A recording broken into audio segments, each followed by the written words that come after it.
It's time for Supply Chain Now. Broadcasting live from the supply chain capital of the country, Atlanta, Georgia.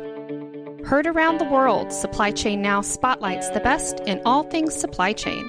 The people, the technologies, the best practices, and the critical issues of the day. And now, here are your hosts.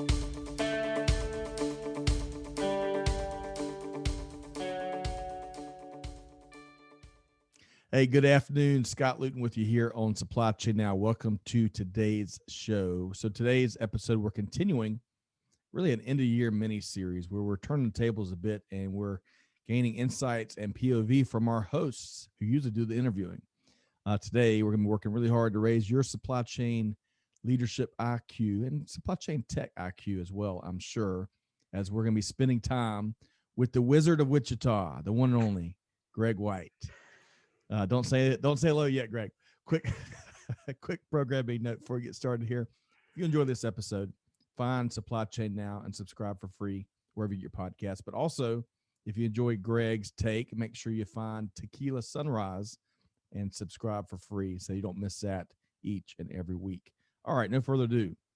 Let's bring in our featured guest here today, Greg White, supply chain adjutant, free agent, futurist, visionary, discontent, trademarked. Also, my regular co-host and founder of TECHquila Sunrise. Greg, good afternoon. Howdy. That's it's weird hearing your own intro, isn't it? Well, that's just what I kept in. You see, if you looked over there in my studio, there's 18 pages of other intro ideas I had, but we'll save that for some of the stories. 18 pages, that's perfect. All right. So yeah, well, thanks. I'm glad to be here. You bet. Of course, always glad to be here. It's a little weird being on this side of the mic, but. Well, it was so funny. And, when we get together for an episode, there's a ton of business discussions that take place before we finally get down to business. Oh, we got an interview to do. Yeah. And, it's so fascinating. And I'm sure other folks can that are listening to this can kind of relate, right? The meetings, the impromptu conversations between the Zoom calls and conference calls and this digital world we live in. But that's where some of the key takeaways and learnings take place. So, but well, today, I mean, we spend our day working in the business and on the business, right? I mean, it's a job, it's a vocation, it's also a vision and and an entrepreneurial journey. So, it's really hard it's really hard for me, as most everybody knows, it's really hard for me to draw a boundary. And once you get down that path, like we just did, you kind of got to make a conscious effort to go, okay, that's enough on that topic. Let's get to the right topic at hand or whatever. But at the end of the day, it is stone soup. Everything is all in this pot. And once you put it in, you can't really separate it back out. So yeah.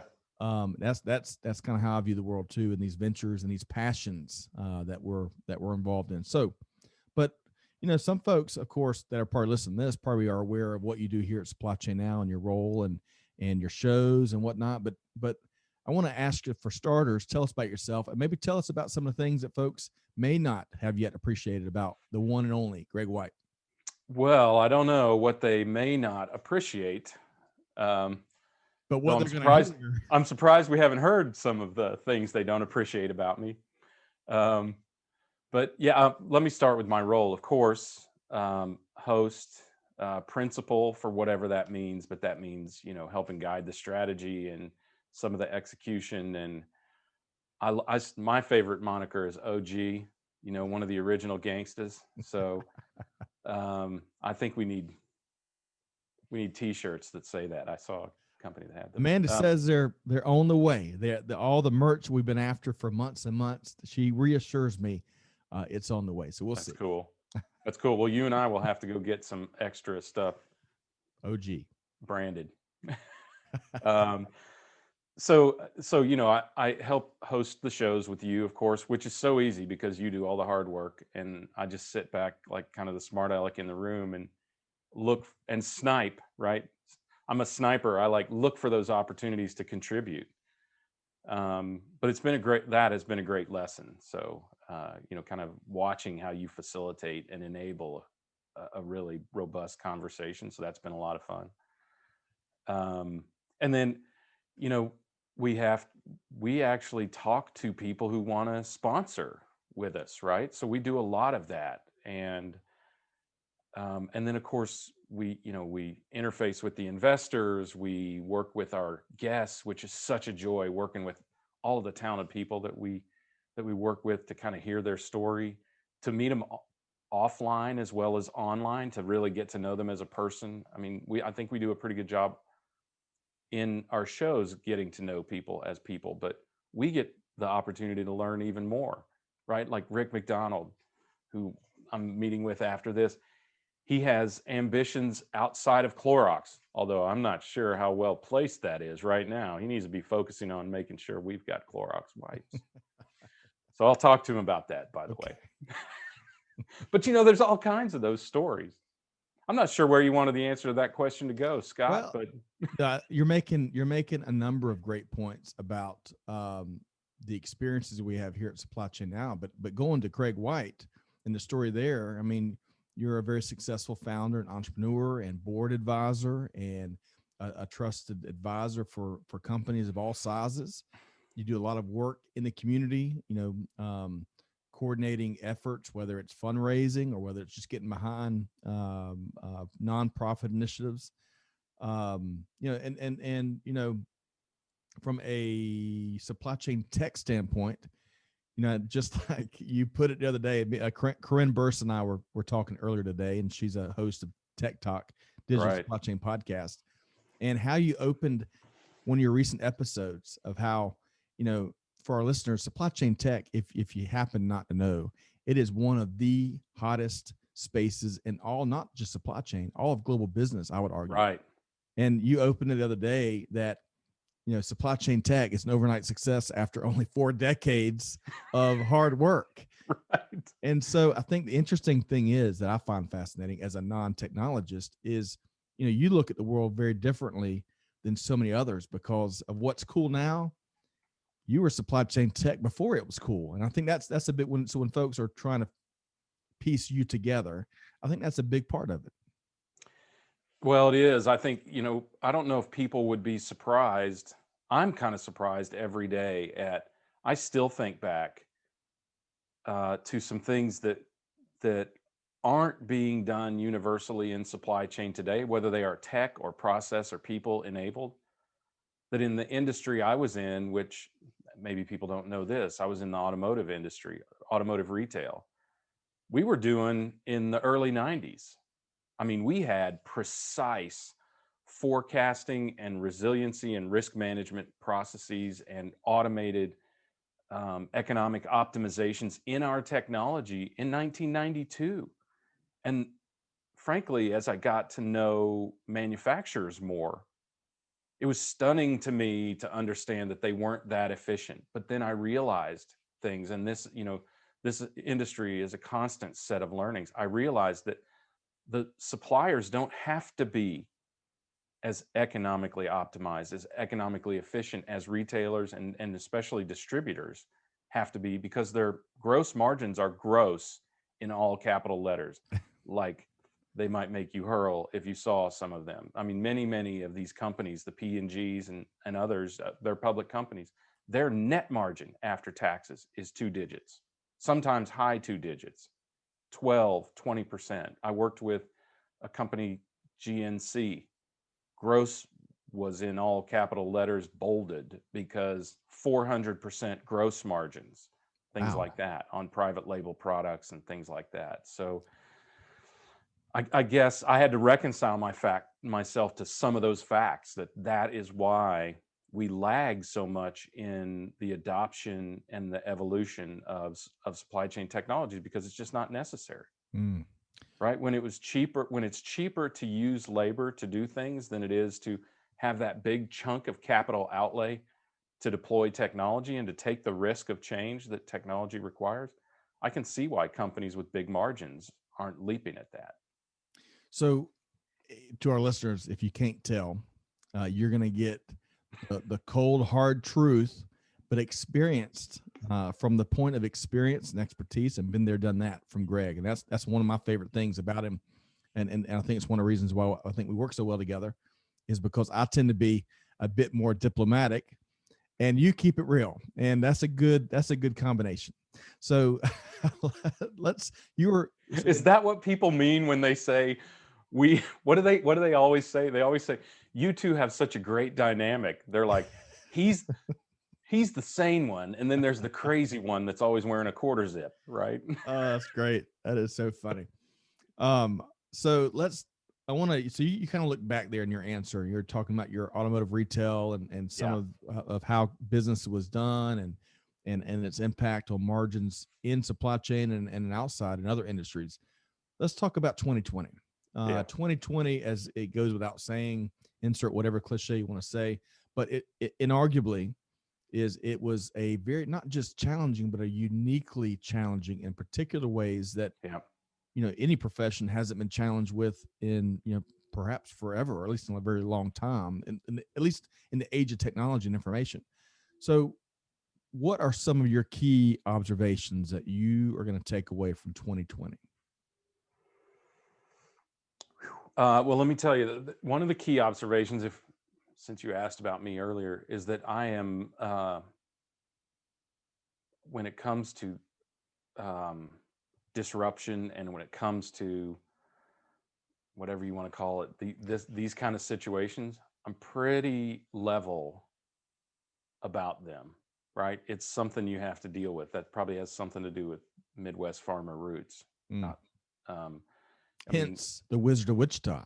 Yeah, although we need to talk about that wizard thing, because Balaji at Kubera, who I work with also, he loves that too. But I don't think you guys understand that people from Kansas, where the Wizard of Oz took place, they don't want to be called wizard. I loved it so much. Hey, and to other folks, it's kind of a play on given all of your entrepreneurial success and all your advisory. It's a play on what did we kind of copied it from somebody else. Oracle of Omaha. Oracle of Omaha. Right. That's right. That's where it originated from. But nevertheless, we'll. It's okay. It's okay. Yeah, it doesn't bother me. I'm just trying to give people a little perspective on wizard and people from Kansas. Sorry. And so what was the question? 2020, right? 2020. So yeah. So that's something I learned about myself. But I think one of the things that I learned about the supply chain and about industry in general is that we have this tendency to boil a complex concept down to the word that represents it. And I bet you know what word I'm heading towards: lean. Right? Oh, I thought you were going to say your other favorite one, but lean will work. Oh, provenance. Yeah. No, lean is the one that I think has been most misunderstood, misapplied, misused, misidentified, and misblamed, if you can call it that, mistreated. Because I think lean is not about cutting things to the bone. It's about eliminating things that are unnecessary: processes, inventory, steps. Yeah, all of those things, right? And I think people misinterpreted it because of the word, and it got a bad rap. So and also we recognize that a lot of people misapplied it, and that was big. The other is that the supply chain is remarkably resilient. I mean, we have to say it: toilet paper shortage. But I mean, let's face it, right? Even anyone who did hoard, as we did a little bit ourselves, we actually still have some of our hoarded toilet paper, even though we've gone out and bought more. That is a recognition of this was an awakening for a lot of people. Items do not have demand. Items don't do anything. People apply demand or apply trend or pattern or whatever to items. People are trending towards buying an item. They're trending towards, fear or whatever. And what we really need to understand is what influences people, because as we've said a lot, and stockbrokers have been saying forever, past performance is no indicator of future success. That's right. Right. And As if much we didn't learn that in this year, 2020, if we did not learn that what has happened in the past, to quote the Gumball Rally, that which is behind you, she does not matter. So let me ask you this. This Yeah. is one question I've never asked you, and you are a forecasting and planning of your many talents. That's certainly a passion and a place of expertise for you. How many companies if you just had to generalize and just handpick a percentage, how many companies do you think today will start and stop their forecasting with just the historical aspect of movement? Almost all of them. That's my estimate. And that includes ones that are using AI, because the way that I have seen artificial intelligence and machine learning is a better way to grind up the sales history that we have. They are not looking at the influence on the consumer that drives people to buy. So almost all of them. There are a few that are not, but even AI misapplied is not the solution. AI properly applied is absolutely the solution. Well, and look, let's just talk about that real quick, Scott, because what are we really predicting in the supply chain? We're predicting when somebody is going to place demand on a product, right? And demand doesn't have to be purchase. Theft is also demand, by the way. And demand doesn't have to be a consumer. It could be your customers downstream if you're a manufacturer or a distributor. It could be the retailer that buys your hammers or whatever, right? So what are we trying to predict by looking at how the item has sold or even been ordered in the past? We're trying to predict when's the next order going to come and in what quantity.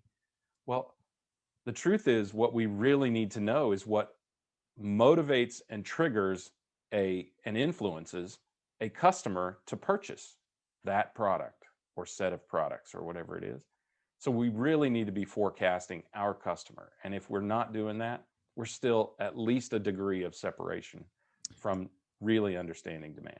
Agreed. And if you look at right here in the moment, bicycles are in short demand for really no historical reason. There's nothing historically you could have pointed to that would show that you're going to have a lack of inventory to meet that demand.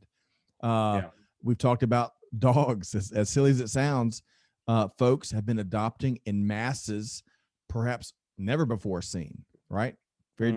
Not sure how many groups forecast dog adoptions, but hey, there's someone out there doing it. They probably haven't had to in the past, if you think about it, right? Right. There have been plenty of strays that you could bring to the Humane Society and have people come pick up. Usually they're begging people to adopt dogs, right? Right. But all of this to just illustrate that, you can't start and stop with historical data, and what you were identifying before we started is so many companies don't do enough market research. And you think about things that can impact your degree of intelligence when it comes to truly identifying demand and how to plan and be ready, or as ready as possible. Really researching, not just to try to piece that together, but figure out all the factors that might impact that demand, right? That's no small equation, right? That's no small task, because I mean, if you look back a few years, and this is the example I used 6-7 years ago, why we need to forecast the consumer. Back when Justin Bieber was popular with 12-year-old girls, whatever Justin Bieber talked or tweeted about, 12-year-old girls bought. Thank God he wasn't talking or tweeting about vodka and whatever else he was doing. Although a lot of formerly 12-year-old girls probably got tattoos because he got a bunch. But that's the thing, is we have to understand what influences. Let's go back to your dog example. Dogs aren't running out of the Humane Society to find homes. Right. People are coming and going, I want to give this dog a home. Think of that dog, who certainly could go find itself a home, as a vehicle of demand. And a can of beans can't run out and find a home. And if dogs aren't doing it, then a can of beans sure as heck can't. So we have to recognize that it is not dogs that are moving. People are moving towards dogs to take them home. Yes. Right. People are placing demand or creating demand for dogs because they're lonely. We are hitting the hard subjects here: beans, bikes, and Saint Bernards. Here on this Battlestar edition Galactica. That's right. All right. So Yeah. now what I want to do, we're kind of this is gonna be a little different than a lot of other host conversations. We're gonna meander with this a little bit, mainly because Greg and I talk about so much. I'm trying to uncover some new things that maybe the audience Sure. hasn't heard Greg weigh in on. So you and I we've asked over 520 through 525 conversations, eureka Right. moments, right? Yeah. I don't know how many folks we've asked about their eureka moment. And I don't think we've ever asked Greg White his eureka moment. So, Greg, when you think of whether it's a 2020 intriguing eureka moment, that learning opportunity we have day in and day out in years like 2020, or something earlier, what's a key eureka moment that really has been sitting front and center with you lately? You know, I try really hard to learn for a living. So I have a lot of eureka moments. Also, having lived in a place that is flat with no trees, I am easily amazed, really easily amazed. And I can think of dozens of moments where I would have gone, oh my gosh, I had no idea that was real. The first time I went scuba diving, when I went down into the ocean, because when you and I were kids, you could still watch Jacques Cousteau, right? Right, the undersea adventures of Jacques Cousteau. Right. I Sponsored by remember on my Mutual very Omaha. first dive, I went, holy, that stuff, all that color, all those fish, all that, all that, it's actually down here. I remember having that feeling, right? Now, and I've had lots of those. Like when I moved to Arizona, you could just see John Wayne riding to the top of some of those buttes and mesas and sitting up there grandly on his horse. And I was just like, oh my gosh, this is amazing and beautiful. Lots of nature things really impact me and give me a eureka moment, again, because I lived in a place where the scenery doesn't much change. It's wheat fields and rivers. And, and Wichita is not the biggest, most cosmopolitan city, and it doesn't change much, as I learned recently going back there. But if you think about it from a more, let's give these folks a more professional thing. One of my eureka moments was that I love doing so many things so much that at around, I'm going to say 32, at around 32, I finally had to decide to commit to an industry. And that industry just happened to be supply chain because I just happened to be in it. Nobody of my age or your age, you're much younger than I am, but nobody of our age grew up saying, I want to be in supply chain. Right. We wanted to be astronauts or race car drivers or rock stars, and I wanted to be all of those. And I have done a lot of jobs, and a lot of them some of them by starting companies. I've worked in retail, I've worked in distribution. I've exited 3 technology companies, and 4 actually, and God, I forgot. But that was a critical and eureka moment, and it changed my life. That moment changed my life when I finally said, all right, let's quit dinking around. Let's decide what we're going to do. I didn't love it. I mean, I can tell you that I didn't have a passion for it. I was really, really good at it, and it really fit my analytical and yet somewhat visionary mind. I don't know how else to say it. And it really fit that. So it was right for me. I had been really successful at a company called E3. I had kind of seen the ceiling there. The company had reached a point where it was in wealth protection mode for the founder. So I knew I needed to move on to have the kind of advancement and career that I wanted to have. And so sorry, it's very hot in here. So I'm manipulating my thermostat. IoT. Yeah, there you go. So I just decided to dedicate myself to it. And strangely, right, unlike the advice that I give to hundreds of people a year, it wasn't something I was passionate about. not even passionate about. It was something I was really good at, and I decided I could build a passion for. And, unfortunately I did. And I think it fits my analytical yet visionary, whatever you want to call it, skill set really, really well. I am very observant, as you've said many times, and and and I internalize things a lot, and sometimes for a long time, as because we'll have a conversation. I'll come back to you on it 2 weeks later.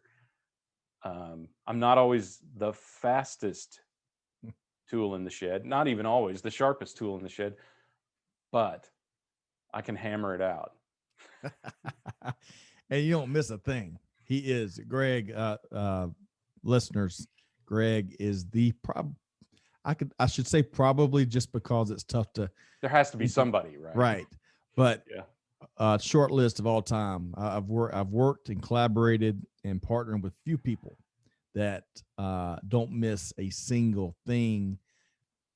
Intentional syllable shared, look of the eyes, body pot, you name it, he doesn't miss a thing. It's really the other amazing. day I did.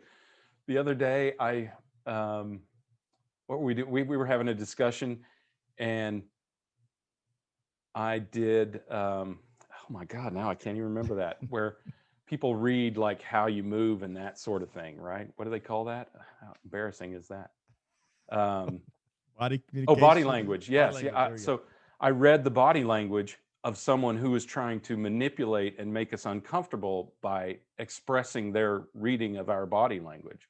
And I, we recognized that person was trying to manipulate us by doing that. So, I mean, it's that kind of thing that I do, and I don't do it by choice. I can't help it. Sometimes I wish I could. Don't play cards with one Greg White, folks. Don't play cards. I'll tell you, my tells they're very deceptive, because I have a lot of tics and I'm always moving and that sort of thing. So it's really hard to interpret it. We had a CIA agent who I didn't know till he retired, who lived down the street, and after he retired, we did him a solid, helped him get a contracting job with the government by being a reference.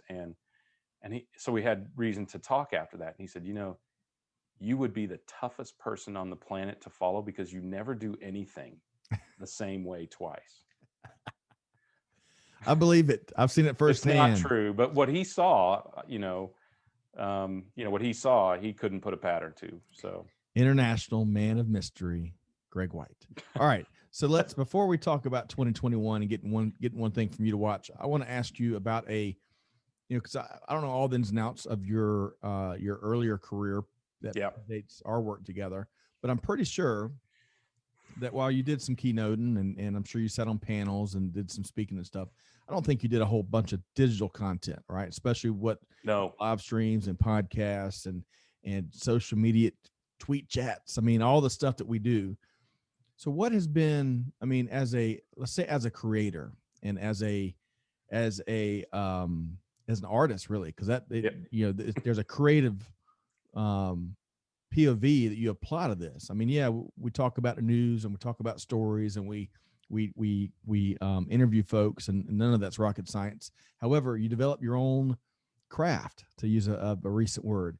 So what's been, as you, the content creator and artist, what's been a key learning for you over the last 18 months or so? The very key learning, this might even be a eureka moment that I think a lot of creators could use, and that is be you, whatever you is, whether you's pretty, whether you's ugly, whether you is witty or dull, whether you is sharp-tongued or like you, very diplomatic, whatever it is, be that, because it is too hard to be anyone else. Right. Yes. And Scott, recently, because we have been doing a lot of speaking, right? And I think we've kind of reached, I don't know, I perceive it this way. I perceive that we've kind of reached a point of, I don't even want to say prominence, but awareness out there, where people are starting to ask us, how did you get to where you are? Somebody asked me, how did you get to be a futurist? Which I was so honored and embarrassed at the same time to have somebody think of me as a futurist. But how did you get there? And you know what I told him is, hey, it's kind of like the statement I made about supply chain tech, right? 4 decades to be an overnight sensation. It's only taken my whole career for me to be knowledgeable enough and confident enough to say this is what the future holds for this industry. So you've got can't shortcut it, and it can't be something you aren't, and it can't be something you don't deeply know. You can't shortcut it is probably even bigger than it's an even bigger thing than be who you are. Right. Agreed. And along these same lines, you've got a famous phrase, at least famous to me. I think of it a lot. You say something like, it needed to be said. Oh, how do you say that? There's a difference. Many people will say something and they'll say that needed to be said, right? And what I have said frequently to people is that there is a difference between that needed to be said and you felt the need to say it. Right. Because the latter, probably folks, that's more often the case, right? Right. Someone felt the need to say it more often than it actually needed to be said. Right. So now I'm gonna apply that to content generation and creation, and that I know from my point of view, there are shows, there's conversations, there's guests, there are things I want to build when it comes to content, because I want the market to know it and be informed or hear it or connect with it. Right. It doesn't mean it's the most popular thing, doesn't mean it's in demand. It's what I want to do. Right. And that it seems to me, at least from where I sit, the more we create, the more that urge and that need to act on those impulses, or lack of a better word, maybe it's very real for me. So applying it to Greg White, when it comes to what you choose to build shows around, conversations around, especially in your petri dish known as TECHquila Sunrise. Right. What's your take on that? It's your show. Do whatever the hell you want. I mean, frankly, that's the way I look at it. I mean, it's you are putting out there. I know TECHquila Sunrise or This Week in Business History or The Buzz, they're all Supply Chain Now properties. But the truth is, I think we all know that we're associated with our shows. Corinne's associated with hers, Kevin with his, Jamin with his, you with yours, Chris certainly with his. And, and did I miss anybody? Soon, Kelly Barner. Well, yeah, soon. Kelly Barner, right? With Dial P for procurement, which brilliant, just brilliant play on the Hitchcock theme. I just love that. You're putting yourself out there, and the truth is, you have the mic, so use it. Yeah. Use it to say what you want, but recognize also that when you say what you want, you have to endure the repercussions of that. Yeah, well said. I mean, I don't think I don't say there's a difference between that needed to be said and you felt the need to say it. I don't say it as a judgment per se. I say it as a recognition. And I think people need to have that recognition more. But once you've had that recognition, confess it. I just wanted to say it. Look, we had one of those episodes and nobody listened to it. I mean, hardly anybody listened to it, but we had one of those episodes on TECHquila Sunrise. I sat down the week before 9/11 to spit out, to do an episode that I had planned very rare, but I had planned very well to do this, and I could not get the words out. I could not get the words out. I just had this going in my mind, and so I just flipped on the mic and I talked about my experience around 9/11 and what that was to me and what it meant to me, and the sane and the crazy and the sad and the joyous and and the journey of it all, because I was in New York for 9/11, right? We don't need to go into all that detail. If they want to hear that, they can listen to that episode. Yep. But that didn't need to be said. It certainly did not need to be said, right, on a show about supply chain technology. But I needed to say it. I had to say it, or I was never going to be able to get that next episode out. Right. So I don't think there's any shame in that. I really Right. don't. I think it's, once we have that awareness and that recognition, and sometimes you have the blessing that nobody listens to that stuff, or very few people do. And actually, some people, I think, were somewhat impacted by that Sure. episode, and I hope positively. So, Agreed. again, I think you owe it to you to do what you is and do it, but be ready. This is something that people really need to be aware of. Be ready for the repercussions. That's right. Because if you do say something stupid or unpopular or egregious, right, you better be ready for the backlash. Right. You may not have Malcolm there to bail you out. So, yeah. All right. So let's talk about 2021. We're going to ask you about what's the coming attractions for TECHquila Sunrise, but sticking with the industry for a second. Yeah. What's one thing that we should be keeping our eyes on when we finally, hallelujah, flip the calendar to 2021? Well, it's not going to be a hallelujah moment, what I'm going to say, but I feel it deeply. And I also think that by raising awareness of this, it helps solve the problem. Small business is in dire straits. We continue to funnel money to big companies. We give them a distinct advantage, which is not uncommon, but now I'm talking mostly about retail and small business brands and small business like restaurants and things like that, right?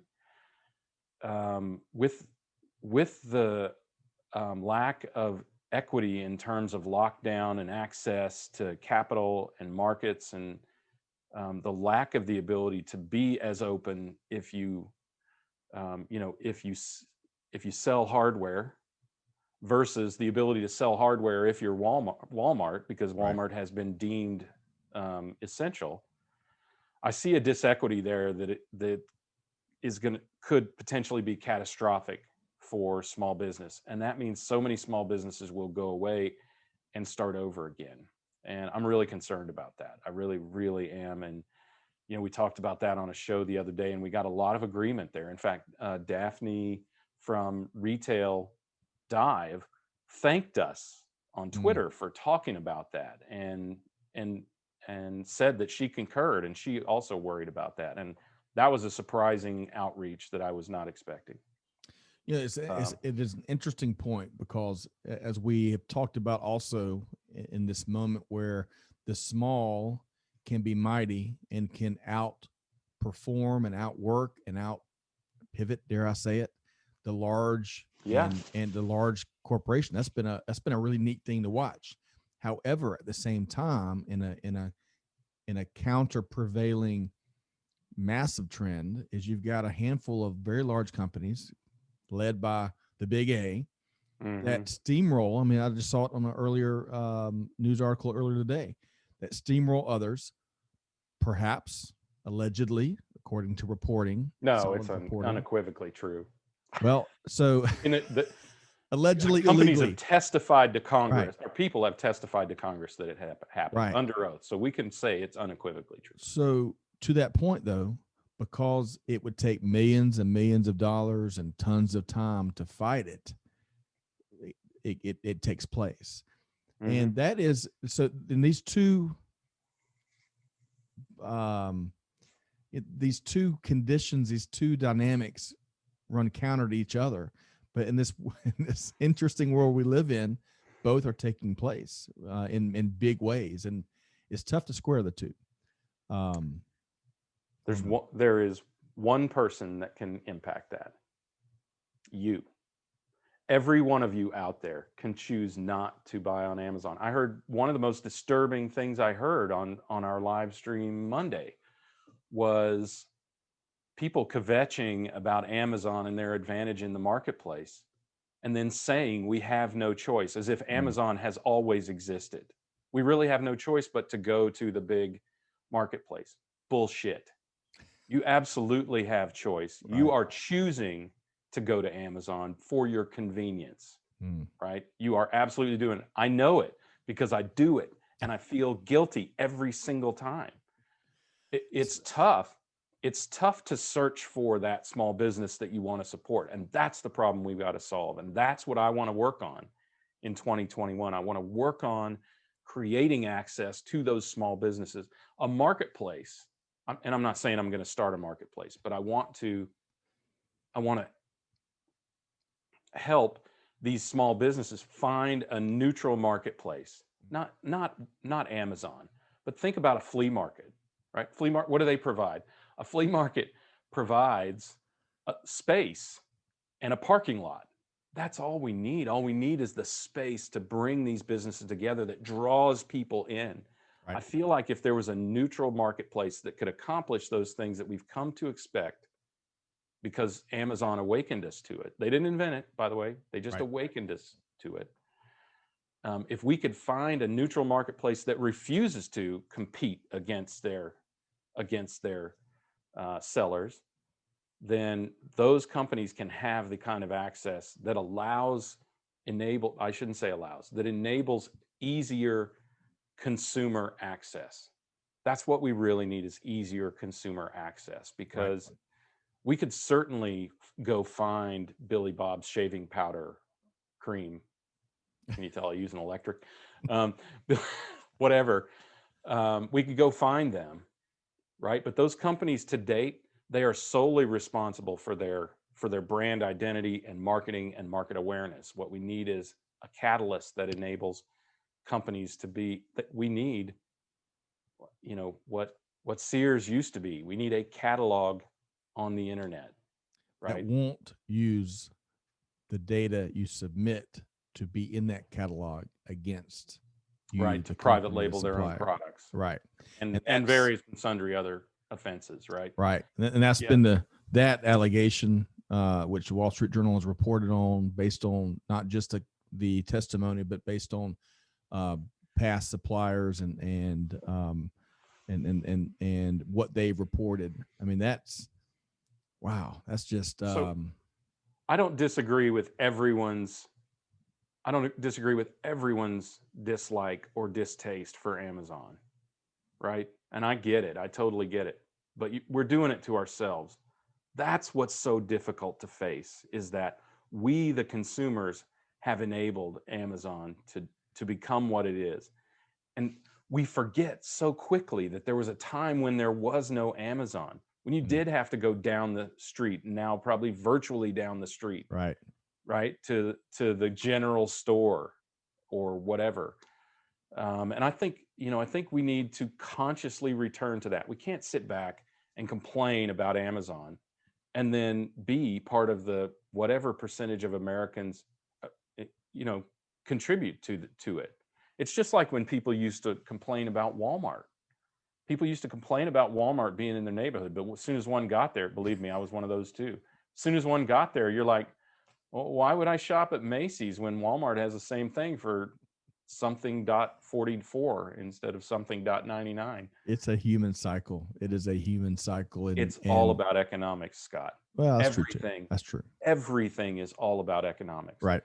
The good deeds that we do are all about economics. The bad deeds that we do, they're all about economics. The decisions that we make to buy or not buy or whatever, they're all about economics. And I'm not saying economics mean the lowest price. I mean economics that an individual can wrap their head around, right? Why do people say they're all for these companies with sustainable supply chains? Why do whatever huge percentage it is, 65 or plus % say they're for companies that have fair trade and provenance, there it is, and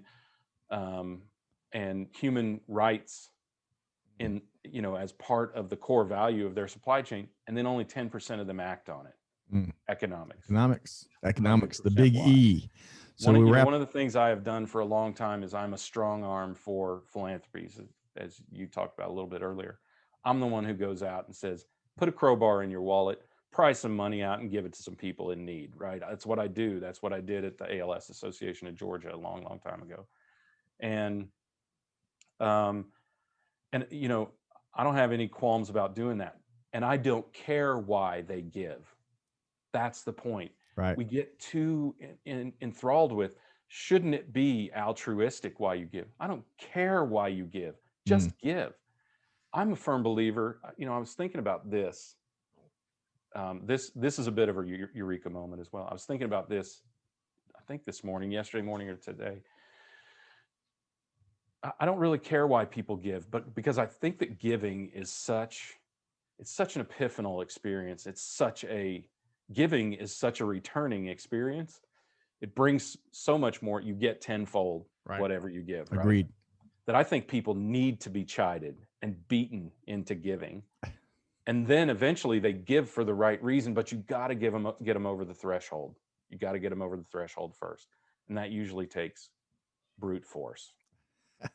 What a timely lesson, given this is Christmas week when we're recording this. We'll probably be releasing this right around the first of the year, but I think we have managed. Let me check my 1,237 check boxes. Yes, we've gotten just about everyone checked. Yeah, but we've got two questions before we wrap up. One, 2021 and TECHquila Sunrise.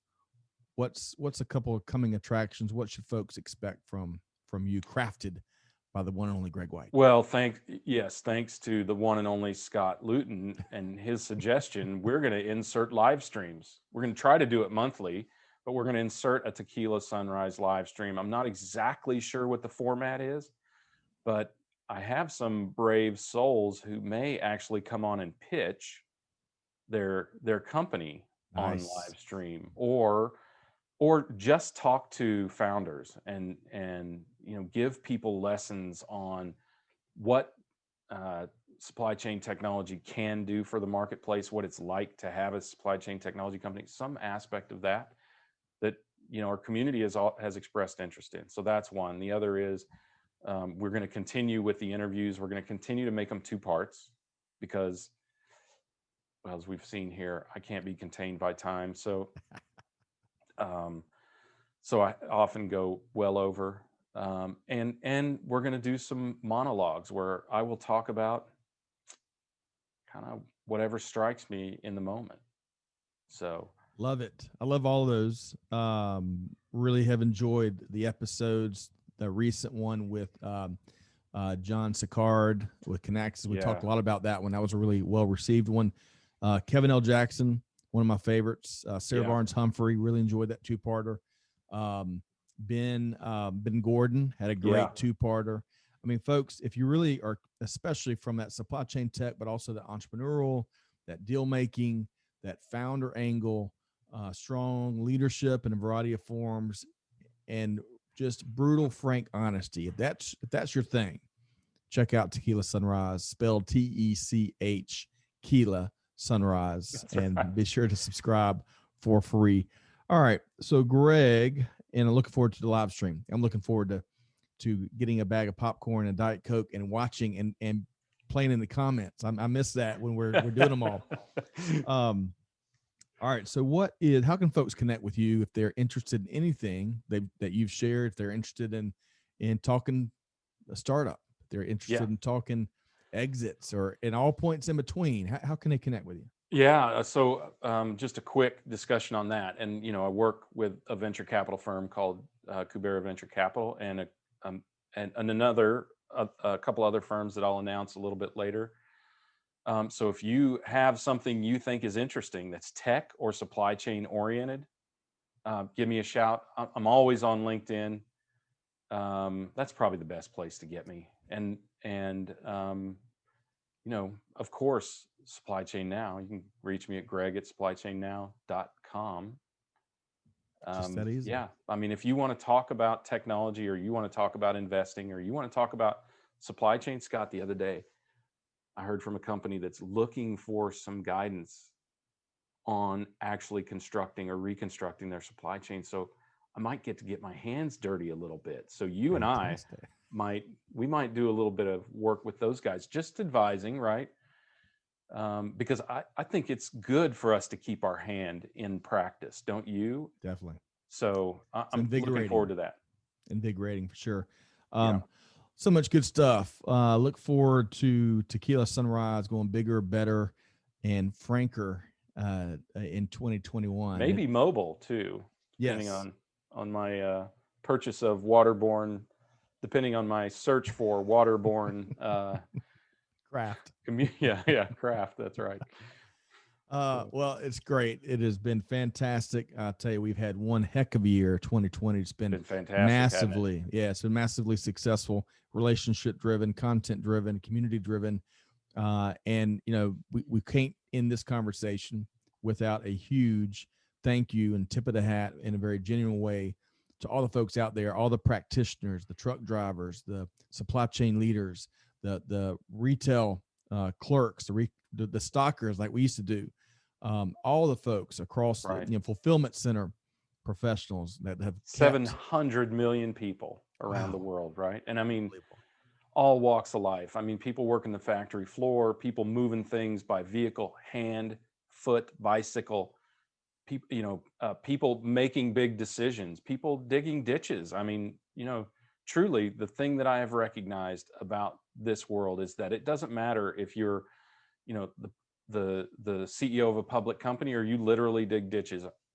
We've done business with people. Every single one of those people has a very, very similar goal in mind, and that's that they just want to do their job as well as possible and get home to their family and enjoy their life. That's right. And that's the voice that we serve. That's what we do here is make sure that voice is heard globally, and the issues and the people and the best practices and the challenges. And there's plenty of those. Those are the conversations that we facilitate here. So big thank you to all of the folks that help protect the psyche of all of us consumers through the course of a historically challenging year, 2020. But any year, it's just they're just now getting this year. recognition. The only difference between this year and any other year, Scott, is obviously this was a massive disruption relative to all the disruptions that, by the way, also occurred this year and occurred every other year. And this has created an awareness in consumers and people who weren't previously aware of what supply chain was, did, or meant. So agreed. Great points there. And we're going to wrap on that note. Hey, folks, if you enjoyed this conversation, this wide-ranging, freestyling conversation, but very frank, there's nothing here today that is inauthentic. And that's what I love about our conversations. But you can see a lot more of that at supplychainnow.com. Stay tuned for a new website, new series, more content, more ways to engage, more ways we can support you, the global community. Big things taking place here at Supply Chain Now in 2021. But hey, on behalf of our entire team here, Greg White and Amanda and Clay and Chris and you name it, everybody, hey, do good, give forward, be the change that's needed. And on that note, let's have a smashingly successful 2021 collectively. Amen. Hey, Scott Luton, have a great day, everybody. See you next time on Supply Chain Now.